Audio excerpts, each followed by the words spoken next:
नमस्कार. संस्कृतीची उदाहरणं केवळ भारतातच नव्हे तर संपूर्ण विश्वातील अनेक देशात आपल्याला पाहायला मिळतात, जसे की मिस्र, इस्रायल, इटली, जापान, फ्रान्स इत्यादी. यांपैकीच एक देश इस्रायल, ज्यांनी आपल्या संस्कृतीला सजवत जगात आपलं एक वेगळं स्थान निर्माण केलं आहे. येथील संस्कृती, विचार आणि कार्यप्रणालीची आज आम्ही तुम्हाला ओळख करून देऊ. धन्यवाद. इस्रायल दक्षिण पश्चिम आशियातील एक स्वतंत्र यहुदी राज्य आहे, जे 14 मे 1948 मध्ये पॅलेस्टाईन ती ब्रिटिश सत्ता समाप्त झाल्यावर बनलं होतं. याच्या उत्तरेला लेबनान, पूर्वेला सिरिया आणि जॉर्डन, तर दक्षिण पश्चिमेला मिस्र आहे. येरुशलेम ही इस्रायलची राजधानी आहे, जो तिन्ही धर्म यहुदी, ईसाई, इस्लाम यांचं संगम स्थळ आहे. टेल अविव, हैफा येथील इतर प्रमुख मुख्य नगर आहेत. इथल्या लोकांना इस्रायली म्हटलं जातं. टेल अविव इस्रायलचे प्रमुख उद्योग केंद्र आहे, जिथे कपडा, तांब, औषध, पेयर तसेच प्लास्टिक इत्यादी उद्योगांचा विकास झाला आहे. हैफा क्षेत्रांमध्ये सिमेंट, रॉकेल, मशीन, रसायनं, काच आणि विद्युत वस्तूंचे कारखाने आहेत. येरुशलेम हस्तकला आणि मुद्रण उद्योगासाठी प्रसिद्ध आहे आणि नेथन्या जिल्ह्यात हिरे पारखण्याची कामं होतात. अंदाजे 4000 वर्ष जुना यहुदी धर्म इस्रायलचा राजधर्म आहे.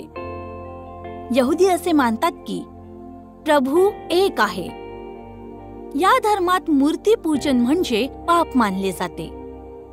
यहुदियांच्या धार्मिक स्थळाला मंदिर आणि प्रार्थना स्थळाला सिनेगॉग असे म्हटले जाते. यांची धार्मिक भाषा इब्रानी म्हणजेच हिब्रू आहे, जी उजवीकडून डावीकडे लिहिली जाते, आणि त्यांच्या धर्मग्रंथाचे नाव तनख आहे, जे हिब्रूमध्ये लिहिलं गेलं आहे. आपल्या संस्कृतीला येणाऱ्या पिढीपर्यंत पोहोचवण्यासाठी 250 पेक्षा जास्त संग्रहालय बनवले आहेत. आपल्या संस्कृतीवर असलेल्या प्रेमापोटी या देशाने हिब्रू भाषेला पुनर्जीवित केले आहे. आता आम्ही तुम्हाला सांगणार आहोत इस्रायलच्या बाबतीत काही महत्वाची तत्व. इस्रायलमध्ये जन्मलेल्या कोणत्याही देशातील मुलाला लगेचच इस्रायलचे नागरिकत्व दिले जाते, आणि इस्रायलच्या कुठल्याही नागरिकाचा मुलगा दुसऱ्या देशात जन्माला आला तरीही त्याला इस्रायलचं नागरिकत्व मिळतं. त्यांना जेव्हा वाटेल तेव्हा ते आपल्या देशात येऊन राहू शकतात. इस्रायलची एकूण लोकसंख्या 90 लाखाच्या जवळपास आहे, म्हणजेच आपल्या दिल्लीच्या लोकसंख्येच्या अर्धी. असे म्हणतात की इस्रायल हा इतका छोटा देश आहे की तुम्ही चालत पूर्वेपासून पश्चिमेकडे अवघ्या 2 तासात पोहोचू शकता. इस्रायलच्या प्रत्येक नागरिकाला काही वेळेसाठी सैन्यात सेवा देणे अनिवार्य असते, मग तो या देशाच्या प्रधानमंत्रीचा मुलगा का असेना.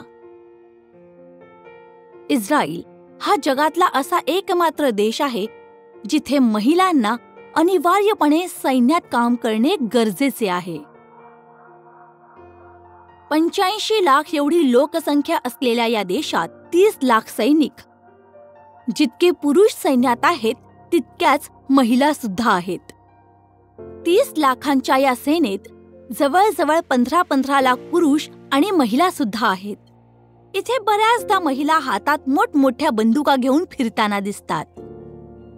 मोसाद म्हणजे institute for intelligence and special operation, इस्रायलची नॅशनल इंटेलिजन्स एजन्सी आहे मोसाद. मोसादचा अर्थ आहे मृत्यू. एकदा कुणी मोसादमध्ये प्रवेश केला त्याचं वाचणं खूप कठीण असतं. मोसादचे जिगरबाज एजंट शत्रूला जगाच्या पाठीवर कोणत्याही कानाकोपऱ्यातून शोधून काढण्याची प्रबळ इच्छा ठेवतात. 1972 ची म्युनिक ऑलिम्पिकची ही घटना आहे. ज्यात फिलिस्तीनी आतंकवाद्यांनी त्यांच्या 11 खेळाडूंना म्युनिकमध्ये मारलं होतं. तेव्हा इस्रायलच्या प्रधानमंत्रींनी एक खेळाडूच्या घरी जाऊन वचन दिलं होतं की यांच्या मृत्यूचा बदला घेतला जाईल. पहिल्या तर 2 दिवसातच 2000 फिलिस्तीनी आतंकवाद्यांना मारलं गेलं आणि मग नंतर त्या एक आतंकवाद्यांना शोधून मारलं ज्यांनी त्या खेळाडूंना मारलं होतं. इस्रायलची वायुसेना जगातील 4थ्या क्रमांकाची वायुसेना आहे आणि स्वतःमध्ये संपूर्ण सक्षम आहे. इस्रायल जगातला एकमात्र असा देश आहे ज्यात अँटी डिफेंस मिसाईल सिस्टम आहे. म्हणजे इस्रायलवर कुणीही कोणतेही मिसाईल्स टाकू शकत नाहीत. जेव्हा कोणतेही मिसाईल किंवा बॉम्ब इस्रायलच्या दिशेने येतं, ही सिस्टम त्याला हवेतच संपवते. जगात सर्वात जास्त घरेलू संगणक इस्रायलमध्ये वापरले जातात. जगातला सर्वात पहिला फोन मोटोरोला कंपनीने इस्रायलमध्येच बनवला होता आणि मायक्रोसॉफ्टची पेंटियम चिप सुद्धा इस्रायलमध्येच बनवली गेली होती. जगातला सर्वात पहिला अँटीव्हायरस सुद्धा 1979 मध्ये इस्रायलमध्येच बनवला गेला होता. 4.16 mm ची जगातील सर्वात लहान बायबल सुद्धा इस्रायलमध्ये बनवली गेली होती. जगात जर सर्वात जास्त हिऱ्यांची कापणी होत असेल तर तो देश आहे इस्रायल. इस्रायलची विविध संस्कृती येथील लोकांच्या विविधतेमुळे उत्पन्न होते, जे की जगभरातून यहुदींनी येऊन इस्रायलला आपलं घर बनवलं आणि आपल्यासोबत विविध संस्कृती आणि धार्मिक परंपरांना सुद्धा घेऊन आले, ज्यामुळे यहुदी परंपरा आणि मान्यतांचं एक मिश्रित स्वरूप निर्माण झालं. इस्रायलच्या अरब अल्पसंख्याकांनी वास्तुकला, संगीत आणि व्यंजन अशा क्षेत्रात तिथल्या संस्कृतीवर आपली छाप सोडली. इस्रायलच्या पदार्थात स्थानिक पदार्थ आणि त्याचबरोबर प्रवासी यहुदियांद्वारे त्यांच्या देशातून आणलेले पदार्थ सुद्धा समाविष्ट आहेत. इस्रायल जगातील एकमेव असा देश आहे जिथे जीवन हिब्रू कालनिर्णयानुसार घडते.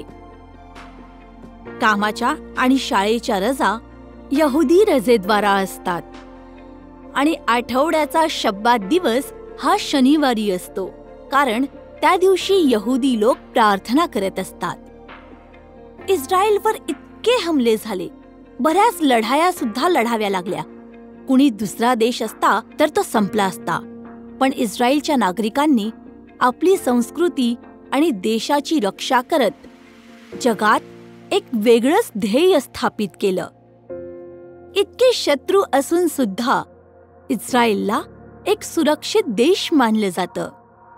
आपल्या सर्वांना आज इस्रायलची राष्ट्रनीती, रक्षानीती आणि संस्कृतीपासून प्रेरणा घेतली पाहिजे.